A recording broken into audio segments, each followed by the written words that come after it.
Voilà, bien-aimés, je disais qu'aujourd'hui, nous avons un nouveau chapitre qui est intitulé La guérison spirituelle. La guérison spirituelle de ce chapitre, de ce thème autant pour moi, nous avons 4 chapitres intitulés, le premier, comme notre habitude, c'est quoi la guérison spirituelle? Le deuxième, comment s'opère une guérison spirituelle? Le troisième chapitre, comment entretenir sa guérison spirituelle? Et le quatrième chapitre, l'importance d'une guérison spirituelle. Voici donc ce dont le Saint-Esprit nous a donné comme étude pour que nous apprenions à connaître ce que c'est que la guérison spirituelle, à quoi cela impacte notre vie, à quoi cela impacte-t-il notre vie, cette guérison spirituelle. Bien-aimé, déjà si on te posait la question de ce que c'est qu'une guérison, que diras-tu? Que diras-tu si on te parle de la guérison, on te dit, dis-nous ce que c'est que la guérison? Que diriez-vous? La guérison, c'est de passer d'un état malade à un état sain. Passer d'un état malade à un état sain. Oui? Quelqu'un d'autre?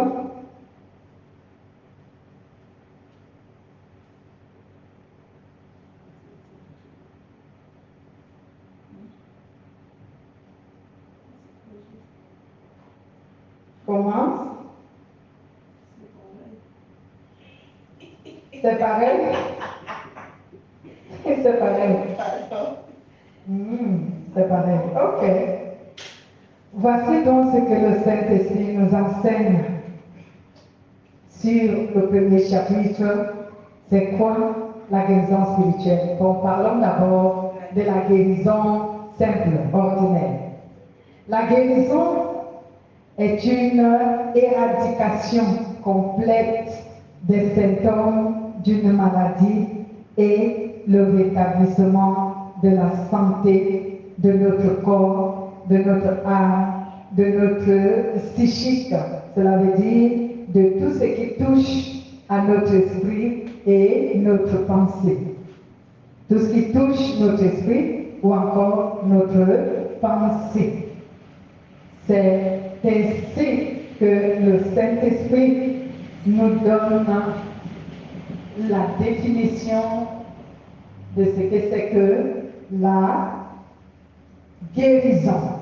Je vais réitérer ce que je venais de dire sur la guérison.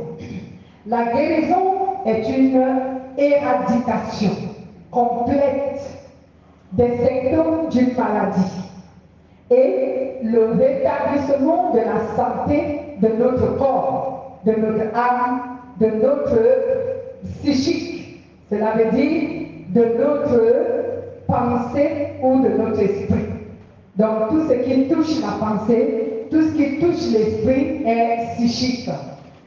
Donc lorsque nous guérissons d'une maladie ou d'un mal, cela doit être éradiqué complètement de notre corps, de notre âme, de notre psychique. Cela veut dire de notre pensée et ou encore de notre esprit. Parce que vous savez, quand on est malade, c'est pour cela que certaines personnes peuvent facilement mourir d'une maladie. Parce que la pensée, elle est, je dirais, basse. En fait, j'aimerais dire que la personne est souvent démoralisée, découragée.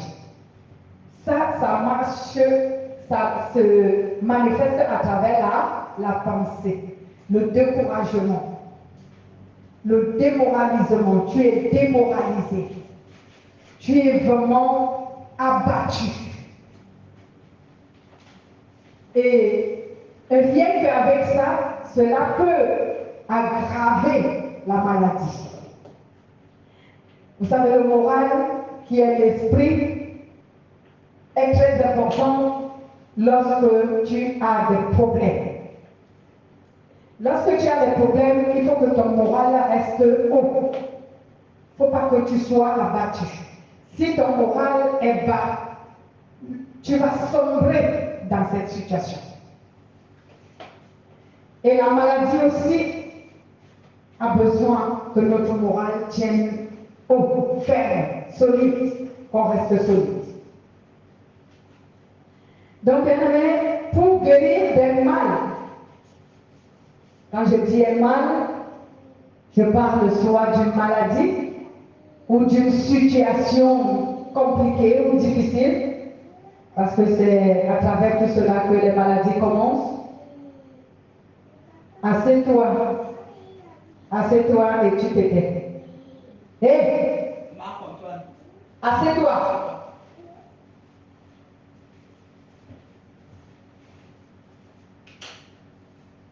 Donc, je disais tantôt que pour guérir des mal, il faut que cela soit complètement éradiqué de notre corps, de notre âme, de notre esprit et de nos pensées.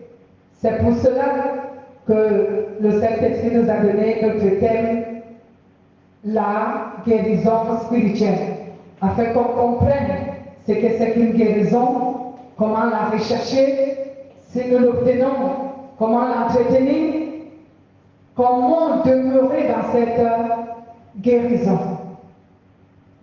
Et quelqu'un me posera la question, mais où est le rapport entre la guérison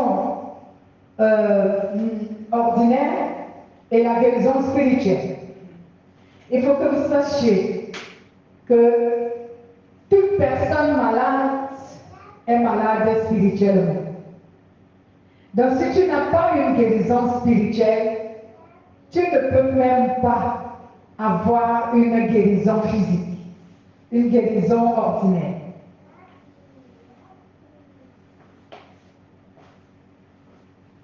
Donc, bien aimé, c'est pour cela que je parlais de la guérison spirituelle.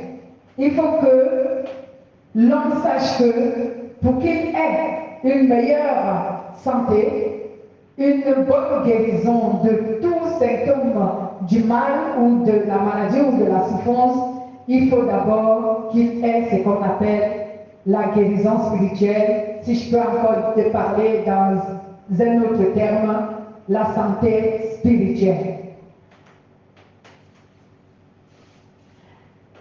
Donc, qu'est-ce que c'est d'ailleurs que la guérison spirituelle? La guérison spirituelle, c'est quoi? La guérison spirituelle est un apaisement de notre être intérieur.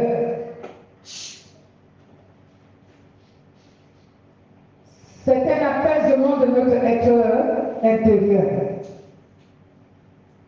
C'est-à-dire un apaisement de notre cœur, de notre âme et de notre esprit. C'est cette guérison que nous appelons très souvent la paix du cœur ou encore la paix intérieure.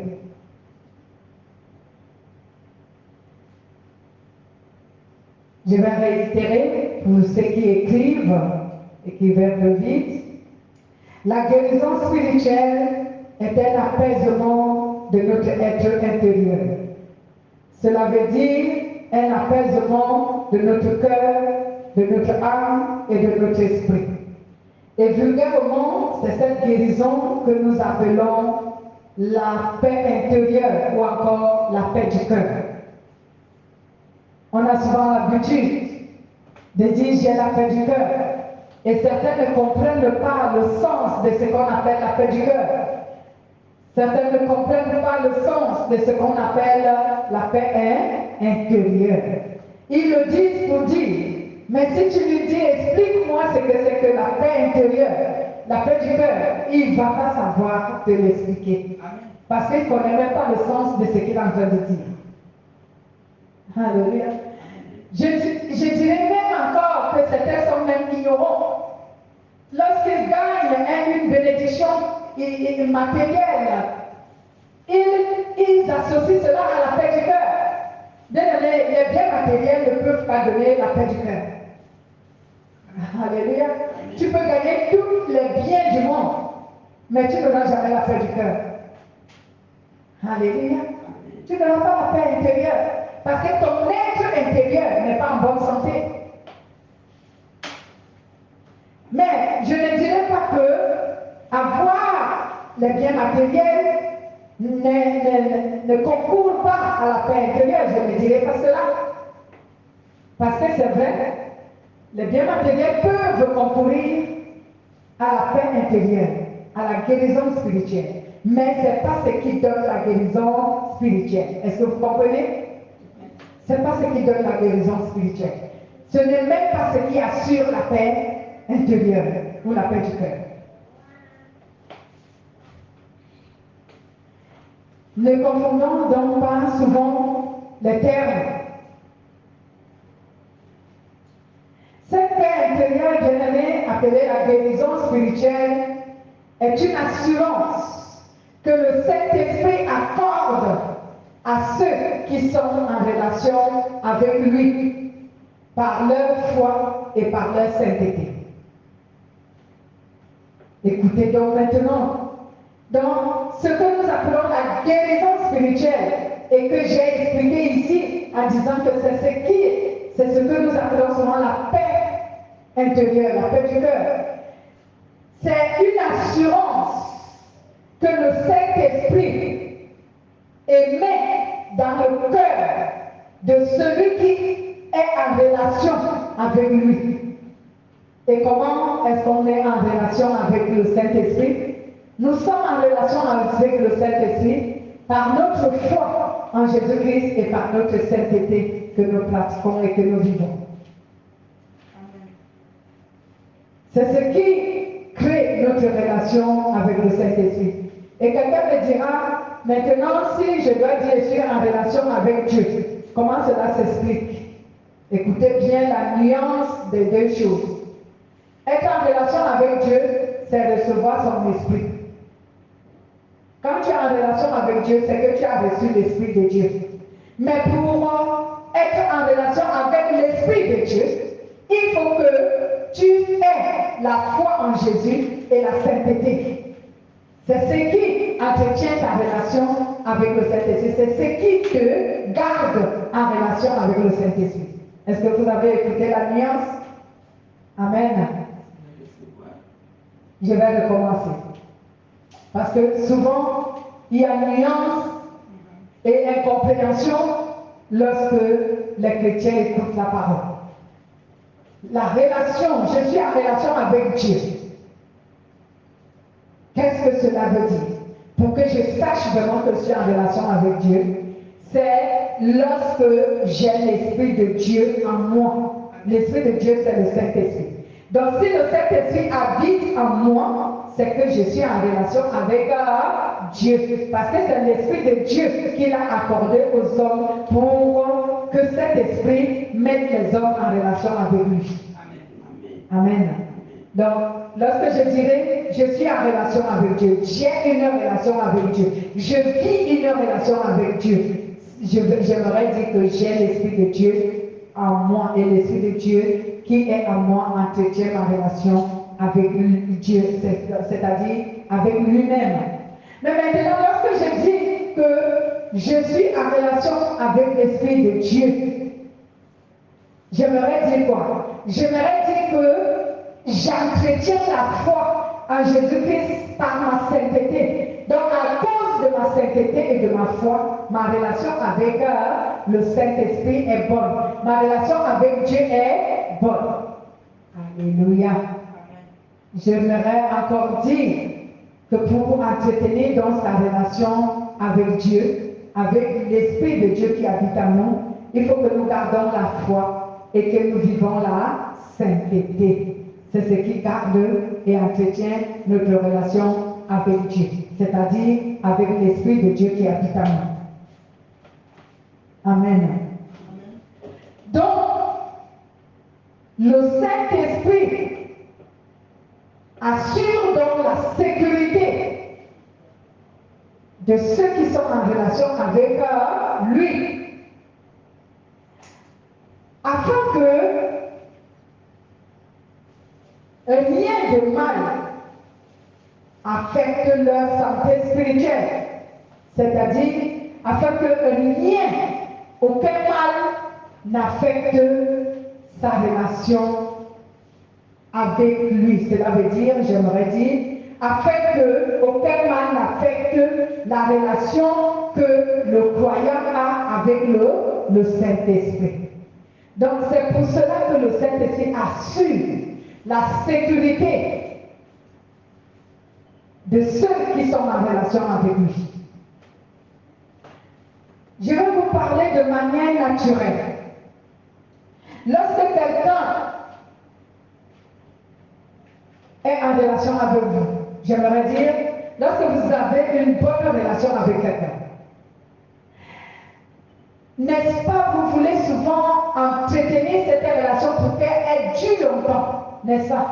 Parce que c'est une bonne relation. Vous êtes donc prêt à protéger cette relation. Vous êtes prêt à sécuriser cette relation pour que rien ne vienne entraver cette relation avec cette personne, n'est-ce pas? Amen.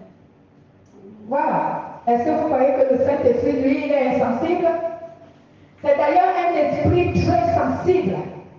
Le Saint-Esprit aussi est un esprit très sensible. C'est un esprit très affectueux. Lorsque tu es en relation avec lui et qu'il voit que quelque chose est en train de manifester pour entraver ta relation avec lui, le Saint-Esprit va intervenir. Alléluia. Grâce à Dieu. Le Saint-Esprit va intervenir. Il ne va pas rester sans rien faire. Parce que s'il laisse cette chose, ce mal, cette souffrance, cette maladie, cette attaque nocturne, je ne sais quoi, s'il laisse cela demeurer longtemps en toi, cela risque d'entraver ta relation avec lui. Le Saint-Esprit aussi est un Dieu d'amour. C'est un Dieu qui est beaucoup affectif. Il est même très sensible que nous les humains. Il sait protéger ce qui lui appartient. Alléluia.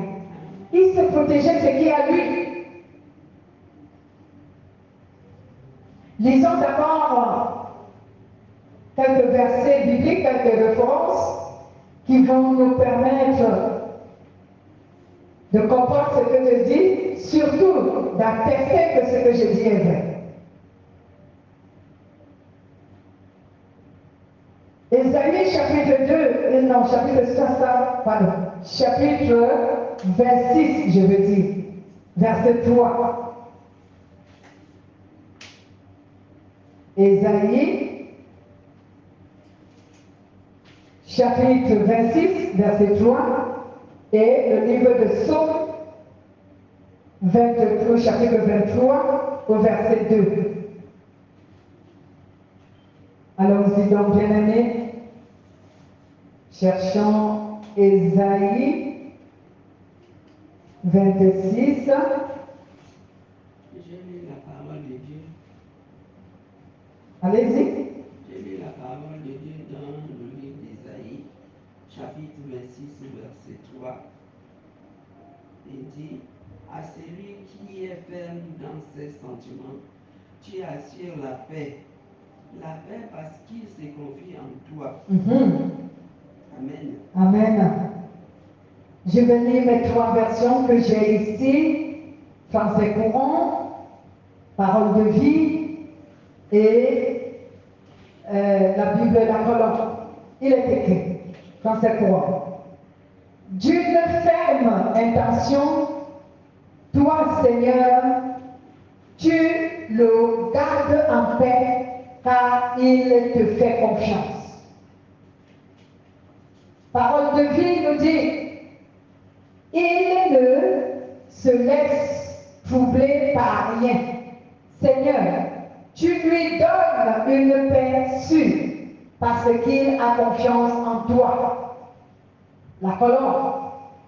À celui qui est ferme dans ses dispositions, tu assures la paix parce qu'il se confie en toi. Alléluia.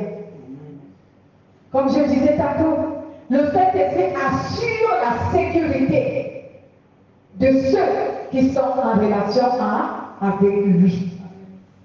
Et j'ai pris un exemple que nous-mêmes, de manière naturelle, de la manière dont nous manifestons nos sentiments, lorsque nous sommes en relation, surtout une bonne relation avec quelqu'un, nous veillons à ce que rien ne vienne entraver notre relation avec lui, que rien ne vienne troubler notre relation. Alors nous sommes prêts à tout faire pour protéger cette relation. Le Saint-Esprit aussi, étant donné que c'est un Dieu rempli d'amour, un Dieu affectueux, un Dieu qui a aussi des sentiments. Lorsque nous sommes en relation avec lui et qu'il trouve qu'il y a quelque chose qui veut entraver notre relation avec lui, il intervient pour nous délivrer de cela. Alléluia. Lisons également Psaume, je disais, 23 à 2.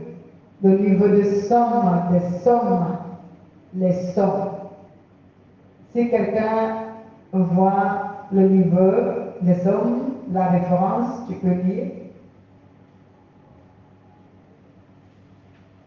Les Sommes.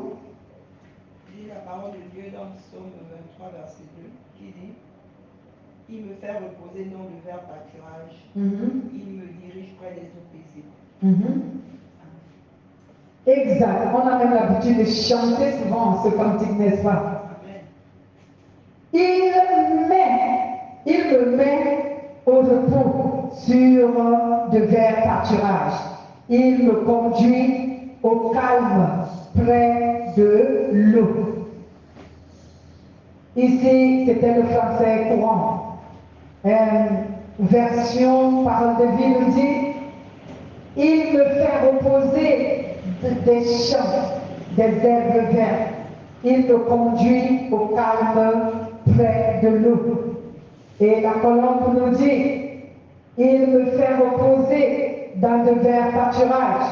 Il me dirige près des eaux paisibles. Alléluia. Donc le Saint-Esprit veille donc à ta sécurité. Donc ce matin, je veux te dire par sa voix qu'avec de trêve, lorsque tu es dans une situation déplorable, lorsque tu vis un mal, lorsque tu souffres dans ta chair, Jésus a souvent dit aux apôtres: l'esprit est bien disposé, mais c'est la chair qui est faible. Amen. Et cette position, cette situation est bonne lorsque l'esprit est bien disposé et que la chair est faible. Donc, lorsque ta chair est touchée et que tu souffres dans ta chair, quand je parlais de la chair, je fais allusion à la vie en général. Amen. Lorsque tu rencontres les difficultés dans la vie, lorsque tu es malade dans ton corps, lorsque tu as des complications qui ne sont pas dues à ton péché, mais qui se manifestent parce que tu es un enfant de Dieu, parce que tu crains Dieu, parce que tu aimes Dieu. Lorsque tu tombes malade, bien-aimé, ne crains pas. Pourquoi? Parce que si cette maladie va jusqu'à entraver ta relation avec le Saint-Esprit, il va intervenir. Il va intervenir. Lorsque je parlais d'une maladie, une difficulté, une souffrance qui va jusqu'à entraver ta relation avec le Saint-Esprit, je prendrai des exemples pour que tu comprennes. Lorsque tu es malade, par exemple, tu as du mal à prier, tu as du mal à te rendre dans la maison de culte pour communier avec les autres. Tu as du mal même à lire la Bible, même étant chez toi. Tu es tellement troublé dans ton intérieur. Ton être intérieur n'est pas dans la paix. Ton être intérieur n'est pas dans le calme. Parce que bien aimé, c'est notre être intérieur qui est le plus souvent, excusez-moi, qui est le plus souvent au contrôle et qui nous donne un peu de force. Lorsque notre être intérieur est en paix, on peut facilement prier, on peut lire la parole de Dieu, on peut écouter nos enseignements, on peut chercher la face de Dieu par les jeûnes et les prières. Amen. Mais lorsque notre être intérieur est troublé, alors là, c'est souvent dangereux, c'est grave. Parce que ces choses-là, on a du mal à les faire. Alléluia. On a du mal à prier, on a du mal à lire la parole de Dieu, on a du mal à écouter les enseignements, on a du mal à joindre les autres pour communier avec eux. On a du mal à le faire. Lorsque le Saint-Esprit voit que la situation qui te dérange va jusqu'à ce point, le Saint-Esprit va intervenir. Il va intervenir. Selon son jugement, n'oubliez pas cela, selon son jugement, parce que le Saint-Esprit sait juger mieux que nous les humains. Il va intervenir. Mais il arrive souvent que certains comprennent que le Saint-Esprit a intervenu et qu'ils reçoivent la force que le Saint-Esprit leur donne, mais certains se laissent égarer. Certains se laissent affaiblir. Certains se laissent attiédir. Le Saint-Esprit fait souvent beaucoup de tentatives pour essayer de nous sortir de là.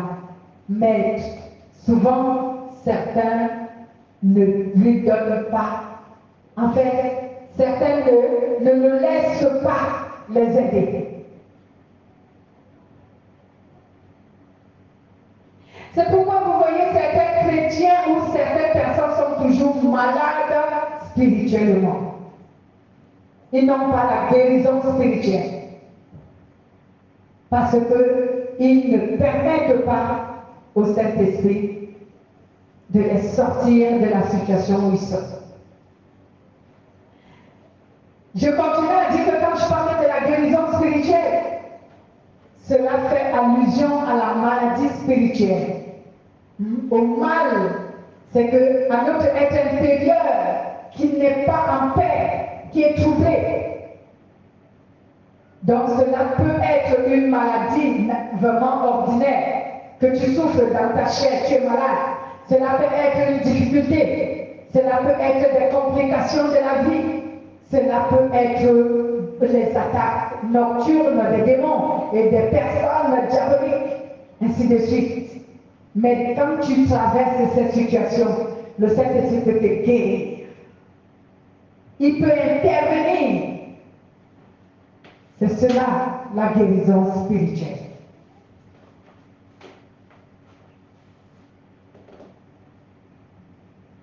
Alléluia. Bien-aimés, lorsque tu es par exemple malade dans ton corps, il faut donc que le Saint-Esprit qui est en toi voie que cette maladie, comme je disais tantôt, t'empêche de vivre mieux ta relation avec lui, pour qu'il intervienne. Lorsque je fais cette repère, c'est ce que je veux dire. Parce que souvent, certaines maladies ne sont pas naturelles. Cela veut dire ordinaires. Et j'aimerais dire, certaines maladies sont provoquées. Provoquées par Qui? C'est là où je voulais en arriver. D'autres sont provoqués par nous-mêmes, par le péché. D'autres sont provoqués par les forces maléfiques, les êtres maléfiques. Il faut donc que le Saint-Esprit trouve que cette maladie n'est pas provoquée par toi-même.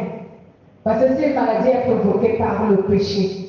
Je vous avais dit comment le Saint-Esprit agit dans la vie de celui qui pêche. Comment il agit? Pour qu'il intervienne en ta faveur, il faille d'abord que tu te repens. Amen. Beaucoup de personnes aujourd'hui, c'est triste que je parle de cela, mais je dois en parler, meurent des maladies ordinaires ou encore des maladies provoquées parce que l'origine du péché, la racine du péché, le pouvoir du péché, l'autorité du péché est en train d'intervenir. Si le péché est dans ta vie pendant que tu es malade dans ton corps, si tu ne te repens pas, le Saint-Esprit ne va pas intervenir. Excusez-moi, quand je disais c'est là où je veux aller, c'est un terrain glissant, ce domaine où je veux aller. Parce que certaines personnes ne seront pas contentes. Parce que vous savez, les êtres humains veulent toujours la grâce de Dieu. Les êtres humains aiment la grâce de Dieu. Les êtres humains aiment la bonté de Dieu. Mais les êtres humains n'aiment pas la justice de Dieu. Beaucoup de gens viennent en Christ étant malades dans leur corps. Mais est-ce que c'est une mauvaise chose? Non, ce n'est pas une mauvaise chose. Dieu est un docteur et le meilleur docteur. Il guérit d'autres par pure bonté. Il guérit d'autres par grâce. Et il guérit d'autres par mérite. Mais souvent, certains ne trouvent même pas la guérison de tout cela. J'ai parlé de certains. Il guérit d'autres par pure bonté, par bonté. Il guérit d'autres par grâce. Il guérit d'autres par mérite. Cela veut dire quoi? Je vais m'expliquer. Lorsque Dieu guérit quelqu'un par bonté, c'est que cette personne ne mérite même pas la guérison. Amen. Mais juste parce que Dieu est bon, alors il guérit la personne. Mais très souvent, même si Dieu est bon, il veut que tu te repens. Parce que n'ignorez pas qu'il y a un adversaire de Dieu qui lutte contre toutes les œuvres de Dieu. Cela veut dire même contre la guérison manifestée par Dieu, par la bonté de Dieu. Il lutte contre cela. Donc pour que cette manifestation, cette puissance de la bonté de Dieu manifeste en toi pour que tu obtiennes la guérison, il faut que tu donnes une raison à Dieu de le faire. Il faut que tu te repens. C'est pour cela que souvent, lorsque nous passons une personne à la guérison de son corps, d'une maladie quelconque, ordinaire, on le fait passer d'abord à la repentance. Pourquoi? Parce qu'on veut que la bonté de Dieu manifeste. Pour que l'ennemi, l'adversaire de Dieu et de son œuvre ne puisse pas avoir raison d'empêcher cette guérison. Parce que c'est ce que nous ignorons. Nous croyons tout simplement que parce que Dieu est tout puissant, alors rien ne peut empêcher ce que Dieu voudrait faire. Bien-aimés, nous avons souvent appris que ce qui peut empêcher le pouvoir de Dieu ou la volonté de Dieu de ne pas manifester, c'est nous-mêmes, c'est que notre propre péché. Donc lorsque nous ne nous repentons pas et que l'adversaire de Dieu et de tout ce qu'il fait est là, lui il voit que tu ne te repens pas, alors il ne va pas accepter que la puissance de Dieu manifeste. Même si Dieu ordonne, cela ne va pas s'accomplir. Parce qu'il y a une voix qui parle contre toi, le péché. Alléluia. Dieu dit à Caïn, j'attends le sang d'Abel crie, vengeance de la terre jusqu'à moi. Donc, si le sang de quelqu'un parle contre toi, si un péché parle contre toi, ce péché-là va empêcher la puissance de Dieu de manifester. D'où souvent certains se demandent, mais telle personne, il n'est même pas chrétien. On avait prié pour lui, il est guéri. Il s'est repenti. Est-ce que tu as vérifié son cœur? Je prends l'exemple de cette parabole que Jésus a donnée, ce miracle de la femme qui avait des pertes de sang pendant 12 ans. Les gens pensent tout simplement qu'elle est partie comme ça, elle a touché la robe de Jésus et elle est guérie. Non, cette femme s'était repentie. Si elle ne se serait pas repentie, elle ne serait pas guérie. Même si elle touchait le pan de la robe de Jésus, elle n'allait pas guérir. Arrêtez de croire que la puissance de Dieu manifeste tout simplement sans que nous ayons quelque chose à faire. Et arrêtons de croire que le pouvoir de l'ennemi ne peut pas stopper la puissance de Dieu. J'ai souvent exprimé cette parole en disant aux gens que Dieu lui-même a établi des lois spirituelles dont il ne viole pas. N'oubliez jamais ces lois spirituelles. Tu veux ce qui appartient à Dieu, alors réconcilie-toi d'abord avec Dieu. Tu ne te réconcilies pas avec Dieu, tu ne l'obtiendras pas. Parce que l'adversaire de Dieu ne va pas le permettre. Il sera dans son droit de ne pas le permettre. J'ai souvent ri lorsque les gens pensent que c'est aussi facile que ça, que comme Dieu est tout puissant, quand il déclare seulement la chose arrive. Non, ce n'est pas comme ça que ça fonctionne. Dieu déclare, la chose s'accomplit, c'est vrai. Mais il faut que celui pour qui la chose doit s'accomplir soit bien disposé. C'est ce qui compte. Amen. Alléluia. Celui pour qui Dieu a déclaré la chose, pour qu'elle s'accomplisse, il faut que cette personne soit bien disposée. Et la bonne disposition, c'est que ton cœur soit pur, ton cœur soit repentant, qu'il n'y ait pas de condamnation contre toi. Amen. Amen. Amen.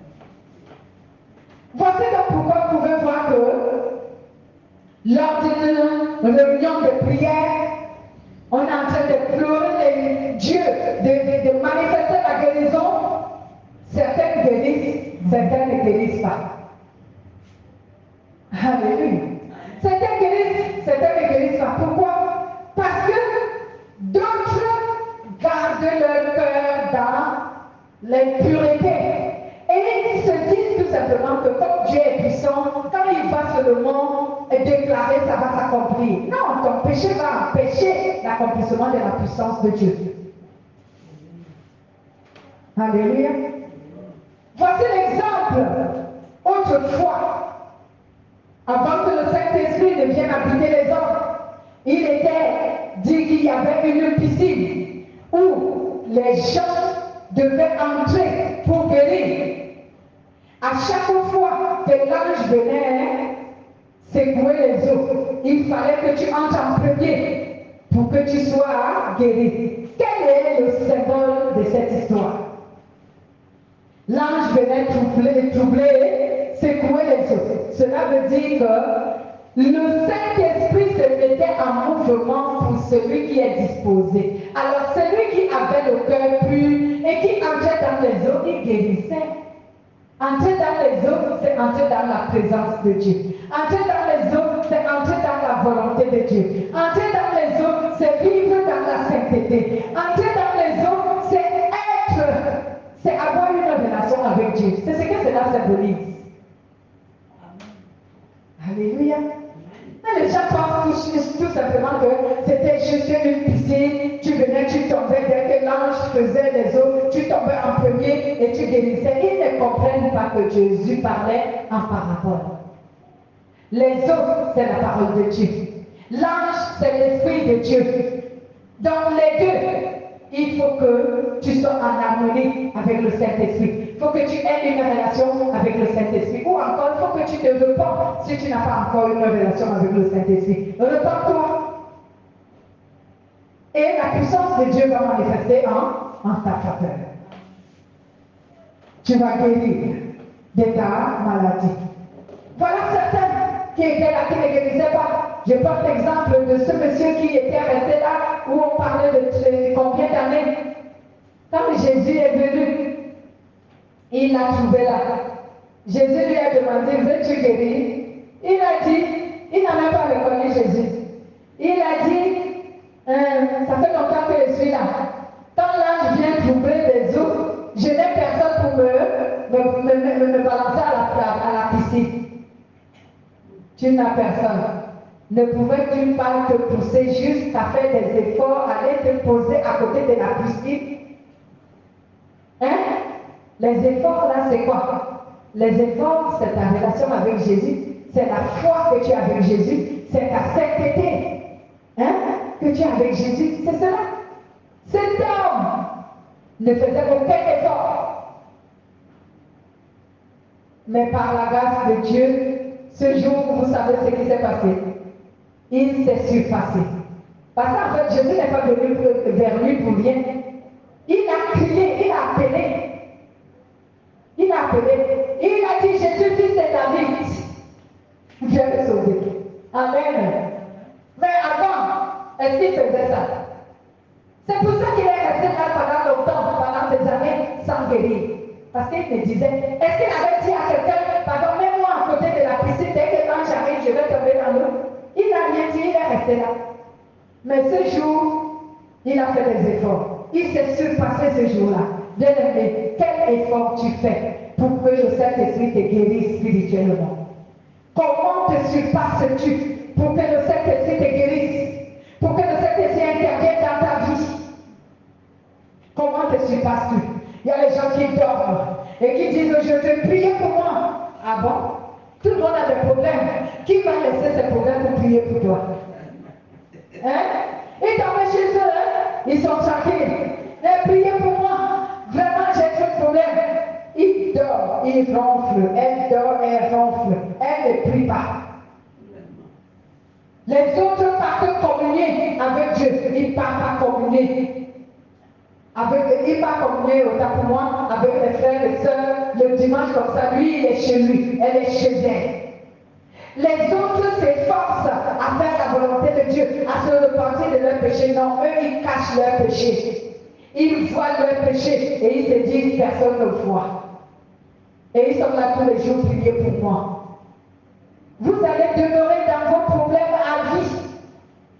Vous ne sortirez pas de là. Vous ne guérirez pas. Ni spirituellement, ni de manière ordinaire. Alléluia. Avant que je ne voyage sur la France, il y a une dame qui est venue me voir. Elle a une cellule comme nous. Mais elle dit que rien ne fonctionne. Elle-même a plein de problèmes et les fidèles plein de problèmes. J'ai dit, mais oui, c'est normal. C'était dans mon cœur, bien sûr. Je ne voulais pas la blesser. Elle dit, comme j'ai l'habitude de dire, on ne peut donner aux autres que ce qu'on a. Si tu n'as rien, qu'est-ce que tu vas les donner? Toi, tu as plein de problèmes. Problème de santé, problème de santé ordinaire, problème de ci, problème de ça. Je lui ai tout simplement dit, on dit souvent, pour mieux sauter, il faut d'abord reculer. Repends-toi. Prends le temps. Prends d'abord ton temps. Cherchez d'abord la face de Dieu. Avant que tu ne continues à faire ceci. On ne s'engage pas à faire l'œuvre de Dieu lorsqu'on est en désaccord avec Dieu. Tu es en désaccord avec Dieu. Il faut que tu cherches ta face pour que tu t'accordes avec Dieu. Et tu verras que non seulement Dieu interviendra pour tes problèmes, et il interviendra aussi pour les problèmes de ceux qui seront avec toi. Alléluia. De ce qu'il te confiera, il interviendra. Je pense qu'elle n'a pas beaucoup aimé ce que je lui ai dit, parce que vous voyez, beaucoup de gens n'aiment pas qu'on dise qu'ils ne sont pas en accord avec Dieu. Cela veut dire qu'ils sont dans le péché. Moi, quand je ne veux pas citer ton péché, je te dis tout simplement, tu n'es pas en accord avec Dieu. Cherche sa face et mets-toi d'accord avec lui. Parce que je ne veux pas citer ton péché de peur que tu te fasses contre moi. Mais est-ce que j'ai peur que les gens se fassent contre moi parce que je les aurais dit la vérité? Non.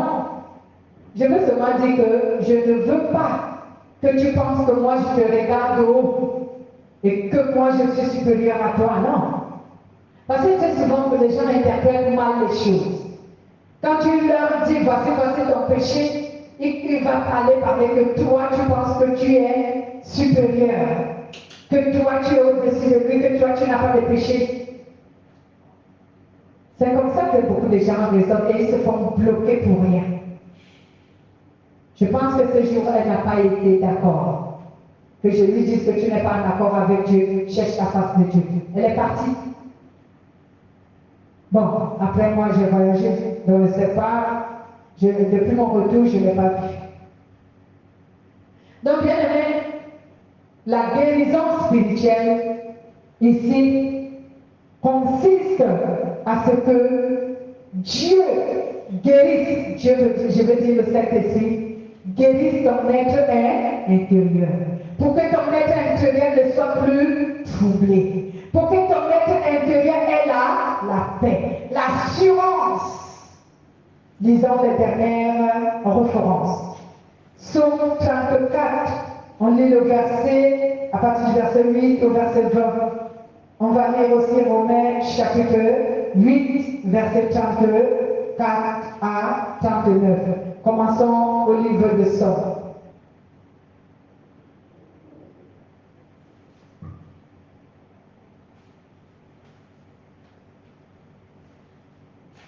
Si vous êtes à la page où vous avez trouvé la référence, faites la lecture.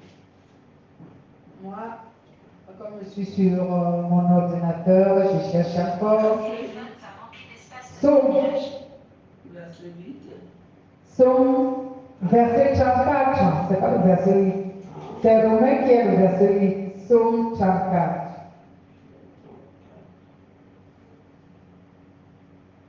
Psaume chapitre 34. À partir du verset 8 au verset 20.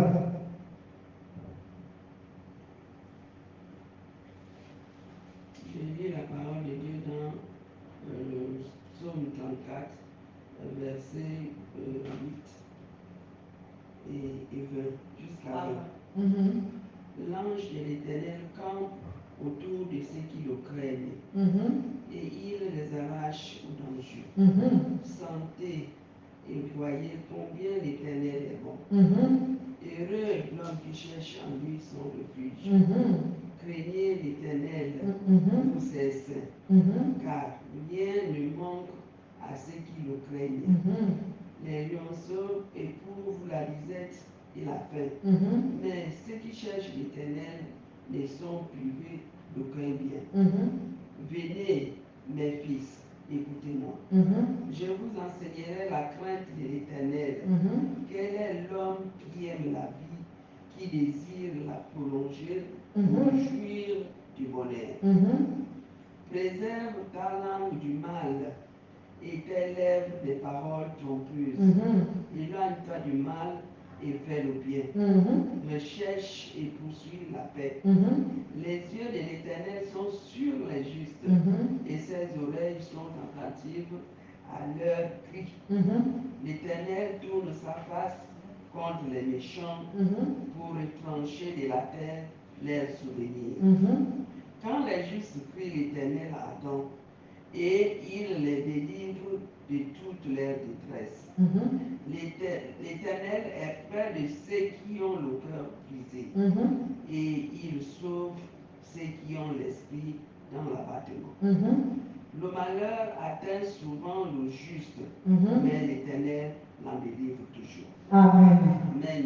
De nombreux malheurs atteignent souvent le juste, mais l'Éternel l'en délivre toujours. Alléluia. Amen. Donc la Bible dit ici, quand le juste crie, Dieu entend. Et il les arrache du danger. Au verset 8, il dit, l'ange de l'Éternel campe autour de ceux qui craignent l'Éternel et il les arrache du danger. Quelque part, toujours, je crois au verset 10, au verset 10, la Bible déclare ici, au verset 13, la Bible dit, quel est l'homme qui désire la vie et qui aime la prolonger pour voir le bonheur? Amen. Que cette personne se préserve du mal et qu'il fasse le bien. Alléluia. Donc, bien aimé, même lorsque tu voudrais guérir de manière ordinaire de ta maladie, cherche d'abord la guérison spirituelle. Si tu ne cherches pas la guérison spirituelle, il est bien vrai que de manière dans la médecine, tu pourras guérir. Mais les symptômes de cette maladie ne seront pas complètement éradiqués. Tu vas guérir de manière partielle. Alléluia. Oui, de manière partielle, tu vas guérir. Parce que la médecine ordinaire, elle guérit. Moi, je l'atteste. Elle guérit. Elle est bien. Et c'est Dieu qui a donné aux hommes l'intelligence de la pratiquer. Mais, est-ce qu'elle pourrait te guérir de tous les symptômes de la maladie comme celui qui a créé ton corps et qui connaît chaque cellule de ton corps? Non. C'est pourquoi on doit d'abord chercher la guérison intérieure. Parce que si ton être intérieur est dans l'assurance, si ton être intérieur est dans le calme, dans la paix, alors tout ce que tu ressens comme maladie ordinaire n'aura pas le dessus sur toi. Il suffit d'un traitement et tu seras debout. Tu vas te lever, tu vas te réveiller, tu vas marcher, tu vas commencer à vaquer à ta vie. Alléluia. Donc, voici donc notre premier chapitre aujourd'hui. Nous devons donc rechercher la guérison spirituelle pour vivre mieux notre guérison ordinaire. Si Dieu le veut, on parlera donc de comment s'opère la guérison spirituelle dans notre corps. Les mécanismes, comment Dieu fait. Je vais donc aller cette semaine dans la causerie avec le Saint-Esprit pour qu'il me raconte tout, pour qu'il m'explique comment il fait. Parce que c'est comme ça que lui et moi on s'entretient, afin que je puisse vous annoncer ce qu'il me dira. Alléluia. Que Dieu soit béni. Nous allons remercier le Seigneur pour notre réunion ce matin. Qu'il soit glorifié.